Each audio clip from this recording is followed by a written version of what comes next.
Relation তো সবাই করতে পারে, কিন্তু একটা সম্পর্ক টিকিয়ে রাখাটা হচ্ছে বড় ব্যাপার। দুইটা মানুষের অনেক ভুল ত্রুটি হবে, নিজেদের মধ্যে মানিয়ে নিতে পারলেই সুন্দর। একজন ভালোবাসি ভালোবাসি বলে চেঁচিয়ে যাবে সারাক্ষণ, অন্যজন ইগনোর করবে, এমনটা হইলে তো হবে না। আজকে স্টোরিটা শুনলে বুঝতে পারবেন একটা ছেলে তার ভালোবাসার মানুষটাকে পাওয়ার জন্য কি না করতে পারে। ভাইটা আমাকে বলে যে আমাদের সম্পর্কটা ছিল 3 বছরের, অতি সাধারণ একটা ছেলে আমি। আমার আব্বু 20 বছর ইতালিতে ছিল, টাকা পয়সা কিরকম ইনকাম করেছে তার নাই বললাম। বাবার টাকা আছে বলে যে বুক ফুলিয়ে চলবো এরকমটা না, এগুলো আমার বাবার টাকা, আমার না। একটা সময় আব্বুরা অনেক কষ্ট করেছে, কত রাত না খেয়েছিল, তবে আমি কষ্ট কি জিনিস তা চোখেও দেখি নাই। ওনার যখন অনেক অর্থ সম্পদ হয়ে যায় তখন সিলেট মেইন টাউনে 5 তলা বাড়ি করে দেন। আমরা নিচের তলায় থাকতাম আর বাকিগুলো ভাড়া দিয়ে দিতাম। প্রিয় মানুষের কথা আসি, ওর সাথে পড়েছে আমাদের গ্রামের বাড়িতে। গ্রামে শুধু ঈদের সময় ঘুরতে যেতাম, না হয় বাকি সময় শহরেই থাকতাম। একটা মেলাতে ওর সাথে দেখা, পুরো পরিবারে ওই মেলাতে আসে। ওর চোখগুলো অনেক মায়াবী। আমি ওর খোঁজ খবর নেওয়া শুরু করি যে কোথায় থাকে কি করে এইসব। ও তখন ইন্টার ফার্স্ট ইয়ারে, ওইখানে একটা কলেজে স্টাডি করতো। আমিও পড়াশোনার মধ্যেই ছিলাম, গ্রামে যেতাম শুধু ওকে একটু দেখার জন্য। ওইখানে একটা ফ্রেন্ড ছিল, ওর বাইক ছিল,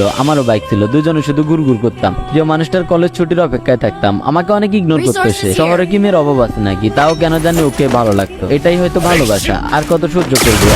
তারও করিয়ে বলি যে তুমি কি জানো 48 কিলোমিটার পথ পাড়ি দিয়ে তোমার সাথে দেখা করতে আসি, সত্যি অনেক ভালোবাসি তোমাকে। ও বলে যে ভালোবাসি তো সবাই বলতে পারে, কয়দিন আমাকে আগলে রাখবা শুনি। আমি বলি যে সারাটা জীবন পর ওর নাম্বার নিই এবং আমরা রিলেশন আসি। প্রিয় মানুষের ফ্যামিলি মধ্যবিত্ত ছিল, এতে আমার কোনো সমস্যা নেই, তবে আমি জানতাম আমার পরিবার মানবেন। ও অনেক কেয়ার করতো আমার। একটা মেয়ে হিসেবে যতটুকু ভালোবাসার দরকার তার চেয়ে বেশি ভালোবাসতো আমায় সে। যে কাজগুলো পছন্দ করতো না ওইগুলো আমি বেশি করে করতাম, ওকে রাগিয়ে তুলতাম, আবার ওই রাগটা আমিই ভাঙাতাম। যে টাকাগুলো ওকে কলেজে যাওয়ার জন্য দিত ওইগুলো থেকে কিছু টাকা বাঁচিয়ে রাখতো আমার জন্য সে। আমি দেখা করতে আসলে হয়তো এদিক ওদিক ওকে বাইকে করে নিয়ে যেতাম, আর ঘোরাঘুরি শেষ হলে আমায় বলতো যে যাওয়ার সময় বাইকে তেল নিয়ে নিও। জোর করে পকেটে ঢুকিয়ে দিত আর বলতো যে বিয়ের পরে যেন সবকটা দিয়ে দিই হিসেব করে। আমরা 2 ভাই ছিলাম, বড় ভাইকে আব্বু দেশের বাইরে সেটেল করে দেয় আর আমাকে দেশের ব্যবসা বাণিজ্য দেখাশোনা করার জন্য রাখতো। 2019 সালের মার্চ মাসের 25 তারিখ আমার লাইফের সবচাইতে খারাপ একটা দিন। প্রিয় মানুষটার কল আসে, আমাকে বলে যে জান আমাকে হঠাৎ করে দেখতে আসছে, ওদের নাকি আমাকে অনেক ভালো লাগছে, কিছু একটা করো প্লিজ। আমি বললাম কেন, তুমি আমার কথা ফ্যামিলিতে বলতে পারবা না? ও বলে যে ওর ফ্যামিলির মানুষ এসব রিলেশন পছন্দ করে না, আর যদি জানতে পারে তাহলে খুব তাড়াতাড়ি অন্য কারোর কাছে ওর বিয়ে দিয়ে দিবে। আমি তখন বলি যে আচ্ছা তুমি চিন্তা করো না, আমি কিছু একটা করতে। আমি আমার আব্বু আম্মুর কাছে ব্যাপারটা শেয়ার করি। আম্মু রাজি ছিল, বাট আব্বু বলে যে উনি রাজি নেই সম্পর্কে, আর আমি যদি আমার প্রিয় মানুষটাকে চয়েস করি তাহলে ফ্যামিলি ছাড়তে হবে এন্ড ওনাকে ওনার সবকিছু বুঝিয়ে দিয়ে ফ্যামিলি থেকে লিভ নিতে হবে। পরে আমি অনেকটা ডিপ্রেশনে চলে যাই যে কেমনে কি করব।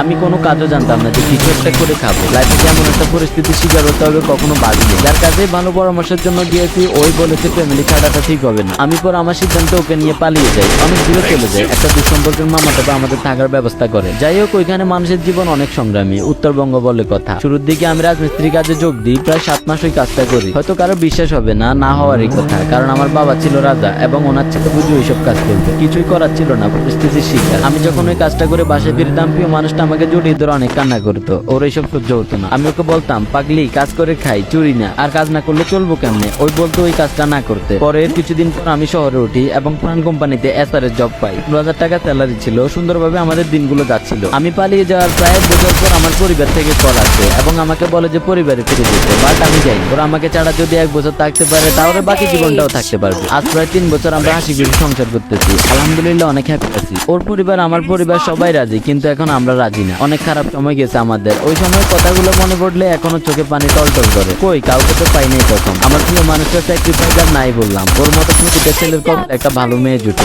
ভাইটার স্টোরিটা আর অনেক বড় ছিল, আমি সংক্ষেপে শেষ করলাম। টাকা পয়সা মানসিক শান্তির কাছে হেরে যায়, তবে লাইফে 2টা জিনিসই ইম্পর্টেন্ট। খারাপ সময়টা সব সময় থাকে না, রিজিকের মালিক তো আমাদের স্রষ্টা। কিছু জিনিস ওনার উপর ছেড়ে দেওয়াই ভালো, যা হবে তখন ভালোর জন্যই হবে। কোনো ছেলে বাস্তব জীবনে দুর্বল না। প্রিয় মানুষটা যদি একবার বলে যে তুমি ক্যারিয়ারে ফোকাস করো, আমি আছি, যাবো না কোনোদিন তোমার ছেড়ে, তখন যে কোনো কঠিন কাজকে পানির মতো গ্রহণ করা যায়। সারাদিন